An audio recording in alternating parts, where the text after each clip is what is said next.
Welcome to another episode of $1 Million Worth of Game Business Spotlight. But listen, where we give you news you use, we give you some game. If you sit on the couch like Gil was, we're going to help you get off the couch. And today, we got somebody special here.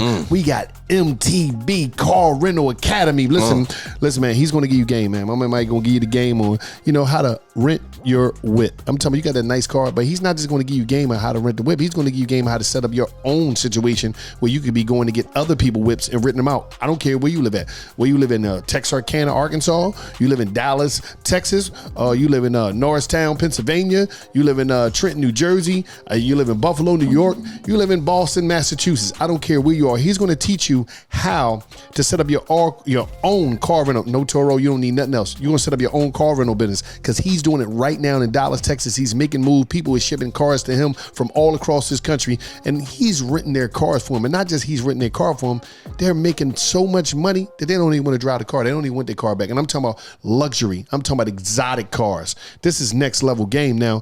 Regular cars too, though, right? Yes, sir. Economy cars. I got a fleet of economy cars too. 100%. What's up? What makes the most money? The most money? Of course, the exotics, yo. Come on, man.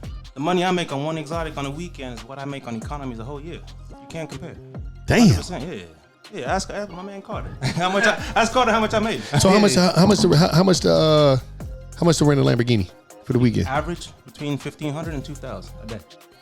Damn. Yeah. And I do that all the time. Yeah. I got a few of those. I got 3 of those in my warehouse right now. Now let me ask you a question though. Yes, sir.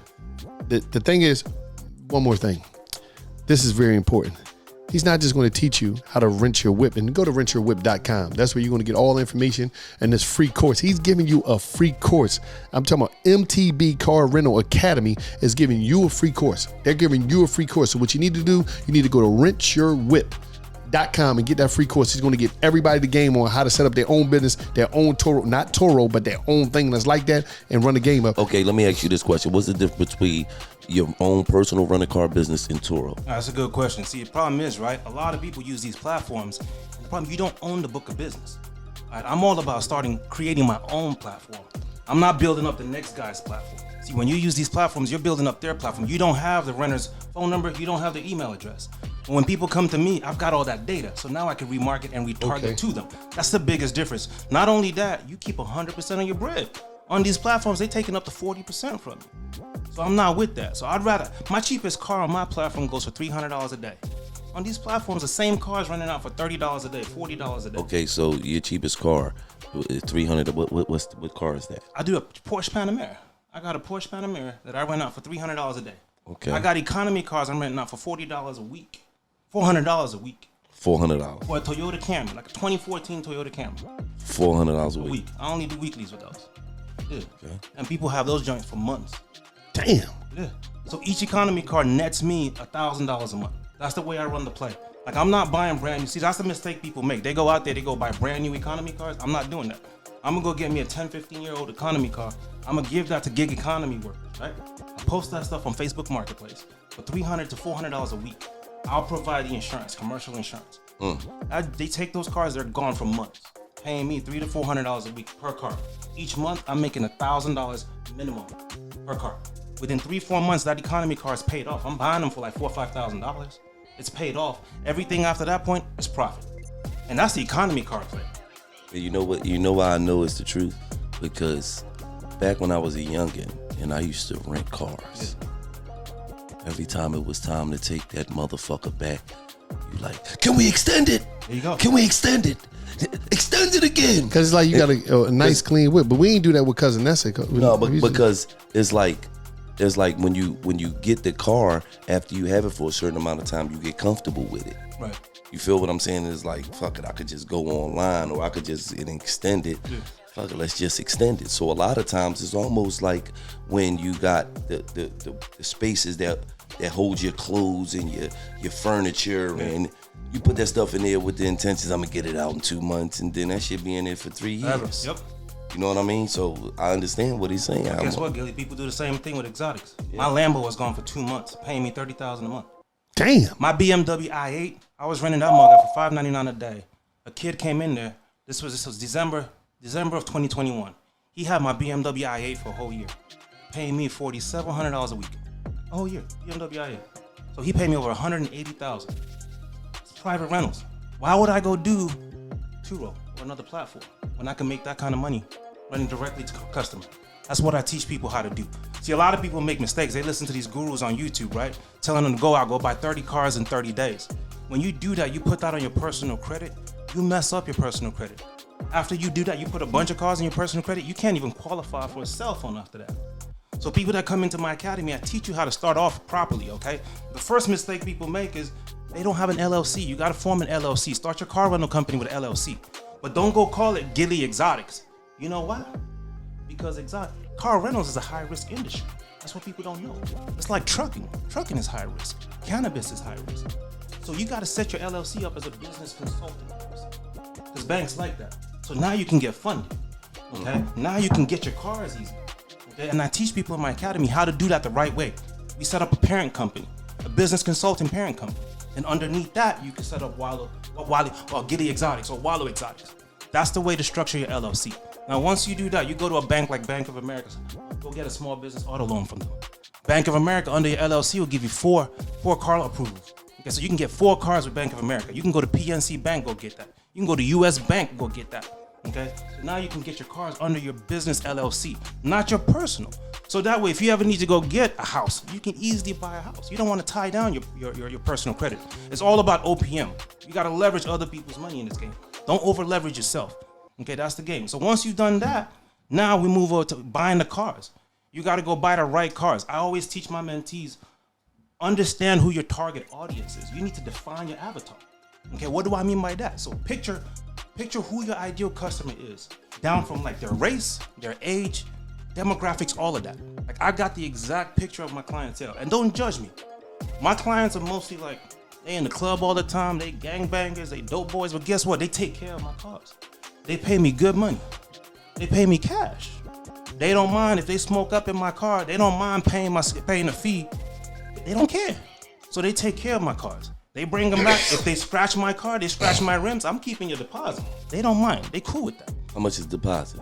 Depends on the car. If you're renting like a Lambo, your deposit's anywhere from $1,400 to $2,000. They don't mind. They'll pay. Now let me ask you something. Yes, sir. How do you market this? You know, a lot of people say, "Well, I just go to Turo because, you know, Turo got the marketing. They got the marketing, they got the machine, they got the people already there." Right. So I teach people what I call hybrid mode, right? So you start off with Turo, right? Same way Turo's taking advantage of us.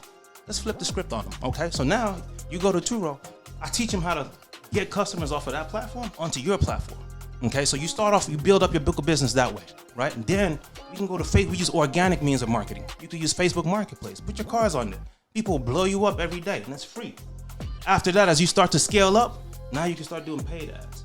We can do Google ads. We can do SEO. You can do Facebook ads. You can do shout out pages. Now your phone's blowing up on a daily basis. But here's the difference. Now I got your email. I got your phone number. So guess what? When it's slow, like Valentine's Day is coming up, I sent out a bunch of emails to my clientele. We send out texts like, yo, you rent a Rolls Royce, you get a free bottle of champagne. They blowing us up. They book it in advance already. You can't do that with Turo. When Turo's dried up, you ain't got no business. You just waiting for it to ring.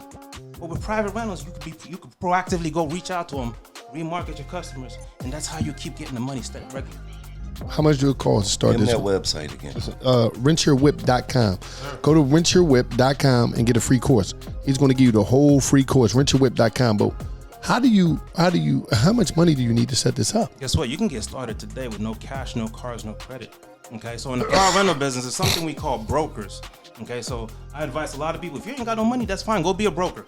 Okay, at least come to the table. Like, there's people out there, they know a lot of people. You might know like 1,000 people that want to rent cars. Maybe you in the club scene, you're a promoter. You know a lot of people flying in. Yeah. All you got to do is tell them you got cars. You're a car plug. And then what we do is brokers come to people like me to come get my cars, and then I give them 20%. So you could rent my Lambo for $1,400, make 20% off of that. Or sometimes I'll give them a wholesale price. I could give him my Lambo for $900. He'll rent it out to the next person for $2,000 and make all that on top. So you could do that. You could actually start as a broker. And so he give you, but is it a minimum amount of days for that 900? No. I just give you a flat wholesale price of $900. So and then you can make whatever you want on top. Okay, so if I'm Johnny Donut, right. You know what I mean? I'm sitting at home, but okay, I got 2 cars right now. I got a 2016 16 Impala. Perfect. And I got a 2018 Honda. Okay. How do I get started? I want to get my cars right now popping. Okay. I'll tell you to do this. First off, I'm all about risk management, right? Don't get too thirsty for the money and mess around and get your car stolen or in an accident, okay? My background, I used to be in corporate America, right? I was in tech and cyber operational risk management. That's just a big word for we were the ones that kept the hackers out of the system. Okay, so I'm all about risk management. How do we avoid, transfer, or mitigate risk? That's how a lot of these car rental companies go out of business because they get too thirsty for the money. They just hand over the keys to a stranger and then they dip out with their car. So I'm all about like risk mitigation. So pretty much the way he's got to handle it is first things first, you got to go get commercial insurance. Okay? There's a company out there called Lula, L-U-L-A, Lula Insurance. For $100 a month, Lula will cover your car. Okay, so that way if somebody dips out with your car, they get into a car accident, your car is covered. Okay, once you do that, you cool. Second thing you got to do is you got to worry about theft. How do we stop that? We get what we call a GPS tracker. You got to put GPS trackers in your cars. Okay, companies I like are like, how much does that cost? $100, $150. So a company I like is called Gold Star. You can go to Gold Star by Experian or Advantage GPS, and you make sure you put what they call a kill switch in it. Kill switch will actually shut off the car. So if somebody dips out with your car, the GPS will tell you exactly where they're at, and you could kill switch them. Okay. Depending on where you live at now, I live in Dallas, Texas. I could get away with just having 2 GPSs in my car. If you live in Atlanta, you live in Detroit, you might need 3 or 4. If you live in Jersey, you might need more. Okay. And what we do is we set them up as active and passive. Okay. I'm gonna set one up active. It's live. It's on. So when they dip out with your car, most likely they're gonna scan the car and they're gonna take it out. They're gonna switch it off. They don't know you got a passive one sleeping in the car. Once they take out the first ones, then I'm gonna switch on the passive ones. And then I can still kill switch them. We also double back and we put Apple AirTags in the car. I'm gonna hide that stuff in the engine, in the wire harnesses. That way, even if you find all my trackers, we can still locate the car. So before you rent your car out, go do all of that to make sure you mitigate your risk. Another thing we do, I got what we call a KYC blueprint, right? So you need KYC is what they do in banking. It's know your customer, okay? I'm not handing over my car to any stranger, okay? When you come to rent a car from me, I want to know who you are. So we're running a background check on you. We're running your driving record. We want to make sure before I give those keys to my Lambo, I know everything about you. You got to know your customer, okay? So we teach people how to do all of that. And once you've done all of this, now you can go put those cars on Facebook Marketplace. I'll put the Honda on Facebook Marketplace. I'll put the Impala on there too. I'll rent that joker out weekly. Give me $400 a week, $500 a week. Now I'm making 2 bands a month each car. Damn. My only cost is my insurance, $100. That's it. That's the way you scale it. Talk to me. I like that. I like how you scale your shit up. You know what I mean? I got a couple cars I might need to send down to you, nigga. Hey, yeah, but, most of my boys do that. So if I send you a 2020 BMW X6, how much I'm making the money? A car like that, I'm gonna rent that out for about. Now that's another thing, pricing. So a car like that, I'm gonna rent that out for about $399 a day. Okay, a car like that will most likely move between 10 to 15 days a month. Damn. Yeah. So pricing, typically the way we price cars is anywhere from 1% to 0.5% of the price you purchased the car for. So if that X6 costs you 100 bands, you rent that out for about $500 a day. Anywhere from $300 to $500 a day. Let me ask you a question. So if he sent it down, and you rent it for $300, $390, whatever a day, how much do he get? All right, so what we do is typically, right now, at this stage where I'm at, I do either a 50-50 split or I do a 60-40 in your favor. When I was starting off and I was thirsty, I needed cars, I was doing 70-30 in your favor. But now, yeah, it's 50-50 or 60-40, 100%. That ain't bad. Yeah, a lot of my friends that got it, they got money, they need that tax write-off. Yeah, they go buy a Urus. Any car that weighs over 6,000 pounds, you could write off up to 80%. It used to be 100% last year. Now it's 80%. So they could buy those cars and they send them out to me, and that way you're making money on your bread. So give them that website again, man. Man, listen, you got to go to rentyourwhip.com. Listen, man, he's going to give you a free course on how to set up your own car rental service. I'm talking about this is going to be your thing. There's not going to be nobody else your thing. But he gave up so much information about marketing and how you market it. And every city got people that want them whips every week. They want them whips. You know, so He's going to teach you. I'm talking about MTB Car Rental Academy is going to give you the game. Right now, $1 million worth of game. He came, he bless y'all. This is a free course. I'm talking about free. And in this course, you're going to give them everything. Everything. From beginning to end, how to start and scale your own private car rental company. I'm not like these other guys teaching you guys Turo. I'm not them, respectfully, but I'll teach you guys everything you need to know from setting up all the way to defleeting your cars. I'll give you all the game. Listen, man, another episode of $1 million worth of game. Go to rentyourwhip.com, get the free course, get the game, and start renting cars and start making money. And it's just like that. Right.